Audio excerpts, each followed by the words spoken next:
इस वीडियो में हम वाष्प दाब व इसे प्रभावित करने वाले कारकों का अध्ययन करेंगे। बच्चों, वाष्प दाब का अर्थ है एक निश्चित ताप पर साम्य अवस्था में वाष्प के अणुओं के द्वारा द्रव की सतह पर उत्पन्न किया गया दाब। बच्चों, इसे एक प्रक्रिया के द्वारा हम समझेंगे। देखिए, हमने एक बंद पात्र लिया जिसमें आधा जल भरा और शेष स्थान खाली है। अब इस जल को बॉइलिंग पॉइंट पर गर्म किया गया। जब बॉइलिंग पॉइंट पर जल को गर्म करेंगे बच्चों, आपको पता है इसका वाष्पन होगा। जल वाष्प में बदलना प्रारंभ हो जाएगा। वाष्प बनेगी तो पात्र के रिक्त स्थान में वाष्प इकट्ठा होना प्रारंभ हो जाएगी। कुछ समय पश्चात वाष्प भी जल में बनना प्रारंभ हो जाएगी, जिसे हम कहेंगे संघनन। ये एक समय तक चलता रहेगा और बच्चों, एक निश्चित समय के पश्चात वाष्पन व संघनन एक समान रूप से दोनों दिशाओं में चलेंगे। ऐसी अवस्था को हम कहेंगे साम्य अवस्था।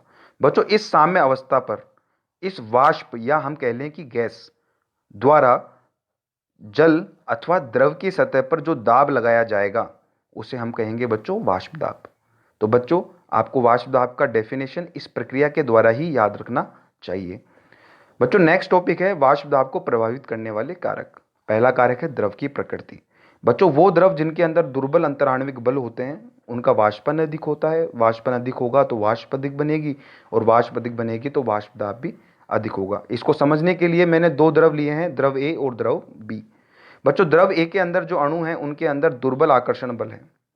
दुर्बल आकर्षण बल होने की वजह से जब आप द्रव ए को गर्म करेंगे तो अणु आपस में एक दूसरे को खींच नहीं पाएंगे और द्रव के अणु आसानी से गर्म होकर गतिज ऊर्जा पाकर अपना स्थान छोड़कर गैस में परिवर्तित हो जाएंगे, जिससे हम कह सकते हैं कि वाष्पन अधिक होगा और वाष्पन अधिक होगा तो वाष्प अधिक बनेगी और वाष्प अधिक बनेगी तो वाष्प दाब भी अधिक होगा। जबकि बच्चों, द्रव बी के अंदर प्रबल आकर्षण बल है। आप जब गर्म करेंगे तो द्रव के अणु आपस में एक दूसरे से मजबूती से बंधे हुए हैं, जिससे वाष्पन कम होगा और वाष्पन कम होगा तो वाष्प कम बनेगी और वाष्प कम बनेगी तो वाष्प दाब भी कम होगा।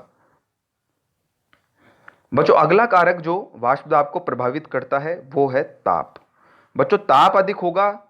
अगर आप ताप अधिक देंगे इसका अर्थ है आप ऊर्जा अधिक दे रहे हैं, जिससे द्रव के अणुओं की गतिज ऊर्जा बढ़ जाती है, ज़्यादा होती है। अगर द्रव के अणुओं की गतिज ऊर्जा ज़्यादा होगी तो वाष्पन भी अधिक होगा। वाष्पन अधिक होगा तो वाष्प अधिक बनेगी और वाष्प अधिक बनेगी तो वाष्प दाब भी अधिक होगा। समझने के लिए हम एक फॉर्मूला यूज कर सकते हैं कि log P2/P1 equals to delta H वाष्पन अपॉन 2.303 आर, ब्रैकेट में हमने लिख दिया 1/T1 माइनस 1/T2। बच्चों, यहां मैं सिंबल्स का मीनिंग आपको बता देता हूं कि T1 इनिशियल या प्रारंभिक तापमान है जिस पर वाष्प दाब है P1। T2 जहां आप ताप को ले जाना चाहते हैं, चाहे आप ज़्यादा करें चाहे कम करें, और T2 तापमान पर वाष्प दाब है P2, जिसे आप ज्ञात कर सकते हैं। यानी दो अलग अलग टेम्परेचर पर आप वाष्प दाब पता कर सकते हैं। डेल्टा एच वाष्पन है, वाष्पन की ऊष्मा, और आर है गैस का नियतांक, जिसकी वैल्यू बच्चों आपको पता होनी चाहिए। बच्चों, नेक्स्ट टॉपिक है द्रव द्रव विलयन का वाष्प दाब। बच्चों, द्रव द्रव विलयन का अर्थ है द्रव विलय है और द्रव ही विलायक है। जब दोनों को आपने मिला दिया तो विलयन का वाष्प दाब विलय व विलायक के आंशिक वाष्प दाब के योग के बराबर होगा। आंशिक वाष्प दाब हमने इसलिए यूज किया क्योंकि हम पर्टिकुलर एक द्रव विलय और द्रव विलायक का वाष्प दाब ले रहे हैं। यहां हमने उसको रिप्रेजेंट किया Pa और Pb से, तो P यानी विलयन का वाष्प दाब हो जाएगा Pa प्लस Pb। बच्चों, नेक्स्ट टॉपिक है ठोस द्रव विलयन का वाष्प दाब। बच्चों, यहां पर हमने विलय है वो ठोस लिया है जो अवाष्पशील प्रकृति का है, यानी उसका वाष्पन नहीं हो पाता है, उसे द्रव विलायक में मिला दिया। तो बच्चों, आप नोटिस करेंगे कि जो विलयन प्राप्त होगा उसका वाष्प दाब कम हो जाएगा, जबकि बच्चों बढ़ना चाहिए था। क्यों? क्योंकि आपने एक तो विलायक लिया उसका वाष्प दाब प्लस विलय का वाष्प दाब। पर बच्चों, यहाँ क्योंकि ठोस विलय है वो अवाष्पशील है तो उसका कोई वाष्प दाब नहीं होगा, उल्टा वो वाष्प दाब को कम कर देगा। तो बच्चों, हमने मान लिया कि द्रव विलय का वाष्प दाब है P नोट, और अगर अवाष्पशील ठोस मिला दें तो उसके पश्चात जो विलयन बनेगा उसका वाष्प दाब है P।